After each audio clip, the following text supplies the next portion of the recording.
Le rugby, c'est évidemment sur Radio Sport. Soirée spéciale en duplex du Djubiban avec Jérôme qui vous accompagne comme chaque grande soirée, avec Étienne Bonamy et toute l'équipe. Bien sûr, on vient de parler longtemps rugby et comme premier, on voulait absolument, comme ce soir, il n'y a pas de match, s'intéresser à Osgore. Les 100 ans d'Osgore, on le rappelle, c'est vrai. Important dans la vie d'une cité, d'une ville. 100 ans, est-ce qu'on y arrivera? On l'espère. En tout cas, je vous le souhaite. Merci. Je trouve qu'au niveau entretien, vous êtes là avec votre vélo dans le camion. Ouais. Ah. Il reste dans le camion, tu avais remarqué. J'ai vu qu'à midi, les légumes, c'était pas votre truc. Alors ce soir, vous faites attention. Hein, vous évitez la purée. Oui, monsieur. D'accord, et les courgettes, ça va. Oui, vous avez le docteur. droit. Osgore à l'honneur ce soir, bien sûr, puisque nous sommes tous les soirs de match en direct du Djubiban. Et on voulait recevoir les gens qui président un petit peu cette ville et qui président à la belle destinée, à ce qu'on a envie de faire aussi, ce qu'on souhaite faire. Tout savoir sur Osgore. On va parler d'événementiel tout à l'heure, du tourisme avec Isabelle Richardot qui sera avec nous. On aura également Solène Salazar qui s'occupe de l'événementiel, tout simplement, et de la communication. Ces deux demoiselles qui seront avec nous. On terminera cette soirée avec de la musique. J'espère qu'il sera en forme. Reynald, qui est un vrai surfeur. On nous en a dit du bien. Du bien, et que du grand bien, puisqu'il c'est un artiste solaire, m'a-t-on dit. Solaire, ça veut tout dire. C'est-à-dire qu'il surfe et qu'il chante. Et puis ce soir, nous parlerons d'autres sports. On a parlé rugby, on parlera de tennis, de vélo et bien sûr de surf. On parlera peut-être de polo de basque, non, ce soir aussi? Ah bah oui, j'adore. Ouais, c'est bien ça. Ah, c'est bien, c'est le sport d'ici. Je sais pas, on va demander au président de l'Office de tourisme qui est avec nous, si vous voulez qu'il vienne nous rejoindre. Merci Julien Mauresmo de prendre du temps pour nous. Merci à vous. Bonsoir à vous. Je parle de polo de basque, c'est une de vos casquettes, hein, bien sûr. Voilà, je suis président du club d'Ossegor. Et... Ah, mais c'est bien, c'est logique presque, non? Parce que c'est un des sports numéro 1 avec le surf ici. Oui, on pèse quand même pas mal de licenciés. Ouais. On est dans les Landes ou on est au Pays Basque ici? Et on est dans les Landes, mais on a la particularité d'avoir le premier rail à l'ail de France, donc construit en France. Premier construit? C'est voilà, parce qu'il faut... Ouais. Bah oui, tout à fait. On rappelle ce que c'est exactement, parce que pour ceux qui nous écoutent au bout du monde... Alors le rail à l'ail, en fait, pour jouer à la pelote, il y a 3 installations majeures. Il y a le fronton extérieur, comme il y a un peu sur toutes les places de village. Le trinquet, qu'on partage avec le jeu de paume. Et le fronton mur à gauche, qui fait ou 36 mètres, ou à partir de 52 mètres, qui s'appelle un rail à l'ail. Fronton couvert. Donc, mur de frappe, mur de gauche et mur du fond.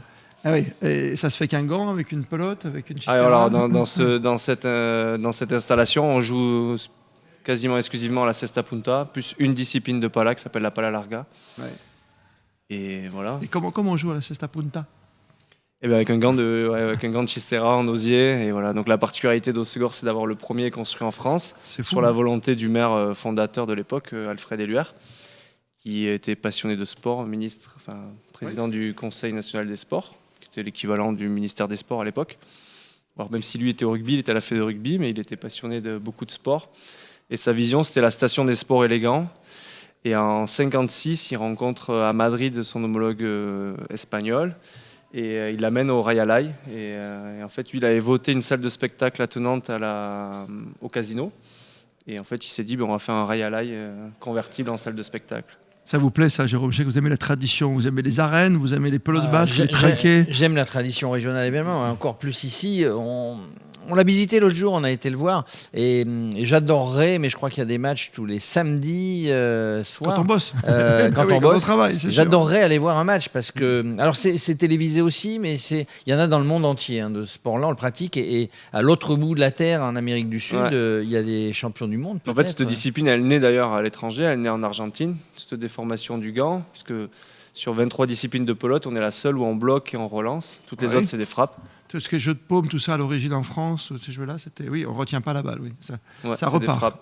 Mais on réceptionne la balle. Est-ce que... ça, c'est une question que je me suis toujours posée, je vous la pose. Est-ce qu'il y a un temps déterminé où la balle doit... Avant que la balle reparte? Toi, tu veux partir te balader à la plage et revenir, quoi. Non, c'est pas ça. Mais à la chistera, voilà, on réceptionne la balle et on la relance à une vitesse folle, avec une amplitude du bras, etc.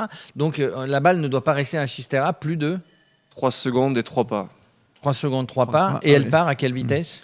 Mais en fait, c'est le sport de lancer le plus rapide au monde, avec un record à Dania à 190 miles. Ça fait 307 km/h. 307 km/h. C'est-à-dire que si tu prends la balle, les joueurs, évidemment, sont casqués et les spectateurs sont protégés par un filet. Au tennis, tu sers à plus de 200. Hein. Oui. Ouais. Mais... sur le lancer, après, il y a des frappes qui vont plus vite. Même le golf, des fois, en sortie, ça peut aller plus vite. Mais en lancer, c'est le sport de lancer le plus rapide. T'as pas un jingle question-piège ce soir? Fabrice, j'adore. T'as le temps de réfléchir. Tu me dis si t'en as un ou pas. T'en as un? Mais non, incroyable. J'adore parce qu'il y a une petite tablette magique et à chaque fois on peut poser des questions. Alors, prépare des questions pièges aussi. Moi j'aime beaucoup. J'ai la question qui fâche là si tu veux. Question qui fâche, vas-y. Ouais, question qui fâche, c'est bien. J'aime bien cette ambiance, tu vois. C'est notre jingle, mais notre générique, mais j'aime beaucoup. Est-ce que la pelote basque a toujours une bonne presse? Est-ce que la pelote basque est toujours aussi attractive quand on voit des paddleurs de partout dans le monde maintenant sur ces terrains derrière le tennis? Alors là, on peut partir sur un débat. On est parti. On est sur Radio Sport, on a du temps. Parce que moi, je milite pour qu'on l'appelle que la pelote, comme c'est le cas en Espagne, au Mexique, un peu partout. Parce que le fait qu'on dise pelote basque, ça inconsciemment, ça connote un peu folklore et tradition, alors qu'il manquerait pas grand-chose pour que ça se développe davantage. Donc le problème de notre discipline à nous, c'est qu'il y a quand même une installation qui coûte très cher, du matériel qui coûte très cher, qui est tout artisanal. Et donc pour développer, c'est compliqué. Mais par contre, la fédération internationale et la fédération française portent une discipline qui s'appelle le frontball. Donc en fait, c'est un mix, c'est juste un mur. Et on joue à main nue avec une pelote beaucoup moins technique que les pelotes et qui coûte moins cher et qui se développe énormément. Quand on dit artisanal, ça veut dire cher à chaque fois, oui, j'ai bien compris. Oui. Malheureusement, un gant de Chistera, c'est 20 heures de travail. Donc, et ça coûte? Ça coûte au moins 460 €. Oui. C'est sûr. Et une pelote, ça coûte, là on en achète, là, ça coûte 90 $. Et la moindre réparation, c'est 17 €. Fabrice, je pars sous ton contrôle, maître Capello. Bonne réponse ou alors c'est un grand homme politique et m'a pas répondu sur le paddle tennis, t'as remarqué? Non, en tout cas, il a bien répondu. Hein. Non, mais il a bien répondu. Mais à côté. Moi, je suis d'accord avec il a gardé la balle pendant 3 secondes et 3 mètres. Mais tu noteras qu'il n'a pas parlé de pelote landaise.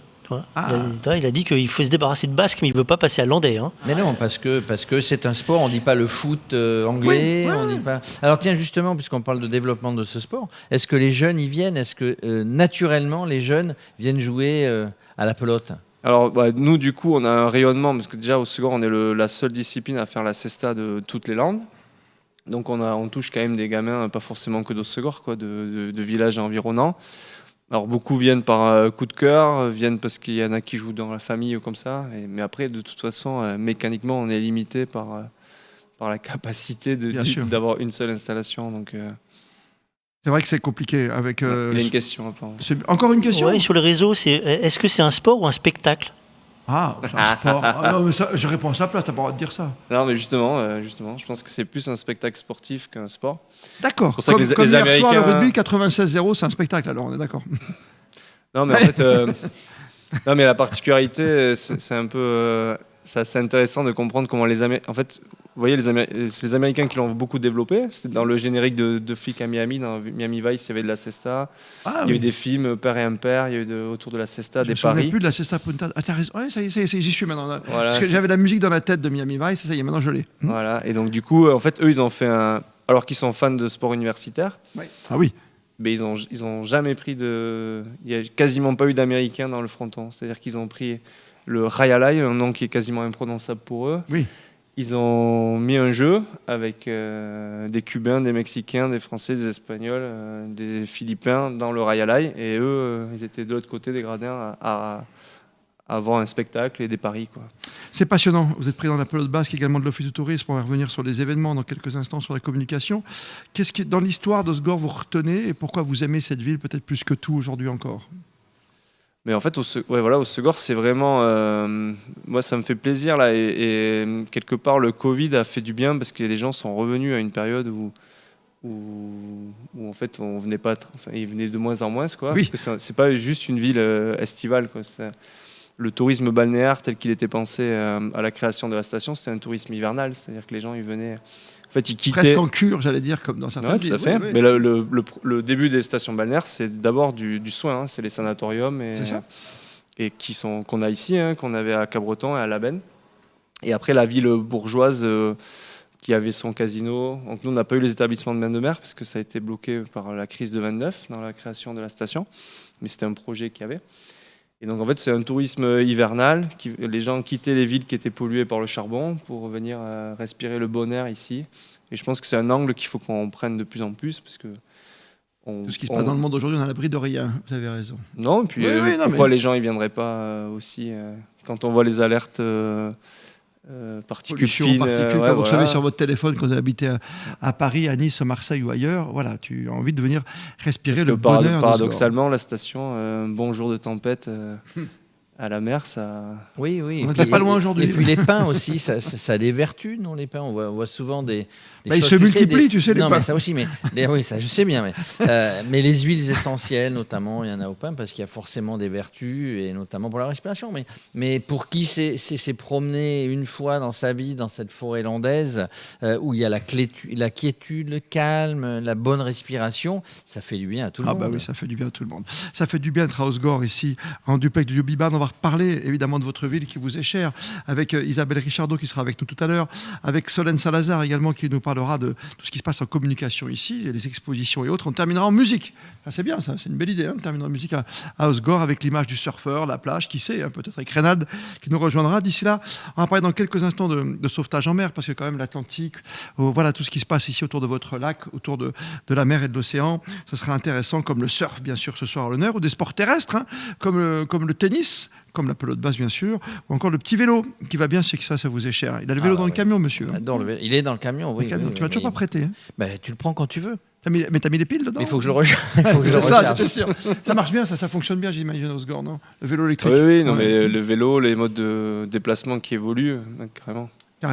Merci mille fois. Merci Julien à vous. Mauresmo, président de l'Office du tourisme et président également d'un sport ancestral, un sport magnifique qui trouve ses racines ici à Osgore, vous l'avez dit. Voilà. Le président de la pelote basque. Merci de venir jusqu'à nous, parce que vous le savez, sur Radio Sport, c'est toujours un bon moment et vous êtes le bienvenu jusqu'au 28, c'est ça la finale? 28 octobre. C'est France quoi? J'ai pas le programme. Plus que jamais, vous êtes bien sur Radio Sport. Tous les sports sont sur Radio Sport. Radio Sport.